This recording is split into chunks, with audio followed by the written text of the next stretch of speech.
I have just come across a fantastic article and I have to share it with you. It's very dramatic. It's very important.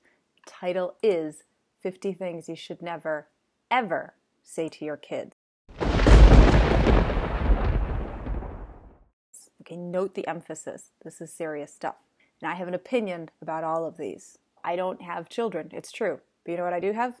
Parents. 2 of them. They're called Bob and Ornella, and they have parenting theories. My father has been known to say that if you don't want to kill your children at least once a day, you're not spending enough time with them.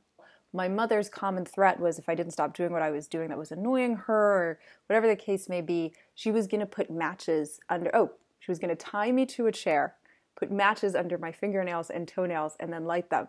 This was terrifying. I was terrified. I kind of knew that she wasn't actually going to do this, but the image terrified me. Don't worry, I won't go through all 50 because we all have lives, but let's pick out a few and see about the things you should never, ever say to your kids. You did great on your test, but why can't you do that all the time? I don't know why you shouldn't say this to your kids, because if you did great on a test, you should strive to do that all the time, assuming you want to do well in school, which you probably do if you're in school, because surely that's the whole point. And in any case, your parents want you to do well in school. That is kind of their job, is to make you the best that you can be at everything that you do. So if they're telling you to keep a certain standard, that's positive encouragement. Here's another one. B is fine, but an A is even better. Fact. You make me so mad. And you probably do. They're parents. You make them mad. They make you mad. You make each other mad. Why can't you just point that out? Eat your peas. They're good for you.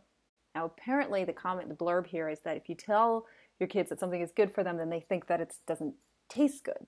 That's stupid. Why do they think that? If they think that, it's because you've told them at an earlier time that anything that's good for you doesn't taste good. They're not born with that notion. You're only not supposed to say this if you said all the wrong things leading up to this. Did I like peas when I was a kid? No. Guess what? Your peas, they're good for you. I used drugs/smoked when I was a kid.